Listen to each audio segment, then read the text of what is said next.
Tonight on The Big Idea, the most successful family-owned business in America. Billion-dollar secrets passed from generation to generation. The Frontier Company, founded by Latvian immigrants. 5 generations later, it's selling hundreds of millions of dollars in red meat, ready to cook.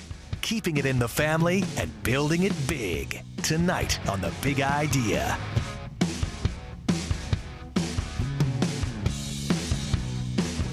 Omaha Steaks, a Frontier company started by Latvian immigrants.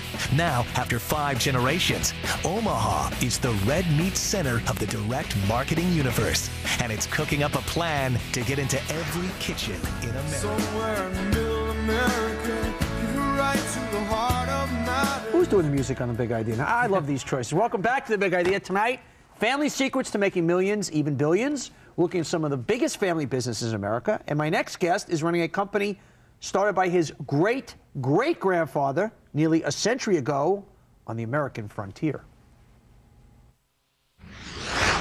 The company, Omaha Steaks. The Big Idea.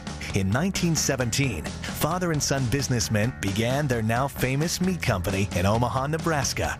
The company shipped an array of steaks and chops to grocery stores around the country, as well as high-end hotels. Since it began, 5 generations of the Simon family have run the business, which now distributes meat all over the world. The Bucks. Omaha Steaks has a huge internet distribution business, and with more than 400 products and 2 million customers, Omaha Steaks is racking up sales of more than $400 million a year. Todd Simon, president of Omaha Steaks. Welcome to The Big Idea. How you doing, man? Great to see you. Love having former Wharton fellow grads on. What a great, we're doing a whole show on family business tonight. What I love about this is one of those great old, I think it's 5th generation now, you and your cousin Bruce running it, started by your great-great-grandfather coming over from Latvia? That's correct, Riga, Latvia. I love it coming, this is just one of those American, let's go back to your great-great-grandfather coming to Ellis Island with his brother. They obviously land Ellis Island. Let's pick up the story. Right, it was him and his son. They landed in Ellis Island, they got on the train, and they headed west. And the family folklore is that they saw the part of the country that looked like home, and that's where they got off. And it just happened to be Omaha, Nebraska, and they set up shop there. Now, what was shop that they set up? Because it was actually first more of a furniture business, or a... Well, actually, no, what happened was they started out as a wholesaler to restaurants and grocery stores. They were first doing that off of a meat cart, and then when they bought their first building, it was a carpentry shop, and it was called the Table Supply Company. But basically, if I have this right, was the seed of the business really planted when you started serving the railroad cars in the 20s? People wanted the first-class meat on these railroad cars, and that's how people said, hey, I want it in my home, and you guys went from there. Right. Omaha, Nebraska was a central hub for the Union Pacific, and so trains that were getting reprovisioned to go west or east through Omaha, they would stock them with Omaha Steaks. And my grandfather in the 40s and 50s started to get telegraphs from people who had the steaks on the train, and they said, we want some of those steaks. What, can we get them? And so he would go out into the plant, he would cut the steaks by hand, he would wrap them in wax paper, package them in wax-lined cardboard boxes with regular ice, and put them back on the train and ship them to where they were going. I love that. Speaking of that, today you guys are the largest dry ice user in the world. Is that correct? I don't know about in the world, but in the country? Certainly in the country, we use hundreds of millions of pounds. Let's pull this out, because it's a fascinating business that basically I order and the stuff shows up in a cooler like this. Why are people ordering steaks online or through catalog when you can get them in a great local butcher? Well, give me the sale here, because I'd go, once again, maybe this is a naive guy living in a big city, you can always get a good steak. Is this because in a lot of the country you can't get a good steak? Well, Donnie, I'm going to say something provocative here. We are not in the steak business. We're in the love business. I love businesses, okay?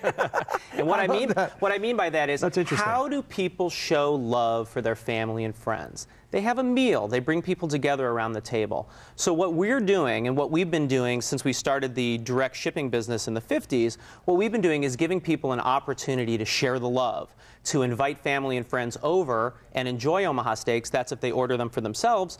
But also when somebody gives a gift of Omaha Steaks, what they're doing is they're giving their family or their friends an opportunity to get together with other family and friends. Before we go, right now, steaks are the new black. Steaks are hot right now. You know, red meat has kind of had a resurgence for a lot of reasons. How did you manage this business through a period of time where red meat was kind of a dirty word? Well, I think actually we've managed to continuously grow our business since the beginning of time, I guess. So basically, you were kind of bulletproof. There's always people for steaks. Well, there's always we're a really small player in a really large industry. So, we view ourselves as a kind of a nice medium-sized family business, but the beef industry as a whole is about a $50 billion industry. So you can imagine that if sales at McDonald's are off 1 percentage point, that can affect the total consumption of beef. But in the case of our product, which is a high-end specialty product, we were able to see growth even though there might have been some decline in the general market. Kind of like Starbucks when coffee was out of favor. Sure. The specialty coffees were still growing. One thing you had to have kicked around, it's interesting, and there's one lesson I've learned over the years in business. I don't care how generic, I don't care how commodity the category seems, there's always room to brand something. We got Purdue chicken. Obviously, Omaha Steaks, super high-end. You sell it through your retail outlets. You sell it, obviously, directly. One could say, being that there is a $50 billion category, hey, why not brand steaks in general, become the first branded steak and make it available in all retail outlets? Well, our research shows that we are the most recognized brand of beef in America. But I'm saying scale. Right. I mean, once again, it's still a very high-end, not in the sense of Purdue. Everybody eats meat, and you could still keep your pedigree with your direct business, but say, you know what? Because people, when you do go into the butcher shop, the need out there is, I know myself, if I walk in there, I can't tell which is the better one until the butcher. And what brands do is they allow consumers, it's the Omaha steak, it must be the better one. I mean, that, you could tenfold the business there. Right, with commodities, and I know you've studied this a little bit. Commodities have been traditionally extremely hard to brand. Sun-kissed oranges, I think, has done a nice job over the years. But most protein products are more regionally branded than they are, actually branded. So, Maine lobster or, Atlantic salmon or something like that. And I think today, grocery stores control most of the beef distribution. When you want a high-end specialty product, you come to Omaha Steaks. Yeah. When you want the sort of everyday quality product, you go to the grocery stores. And the grocery stores... Big middle there, my friend. Big middle. Right. The grocery stores tend to, I think, want to attach their own name to it. There you go. Todd Simon, continued success. Once again, shout out to Bruce. I love this story. 5th generation, cousins getting along great.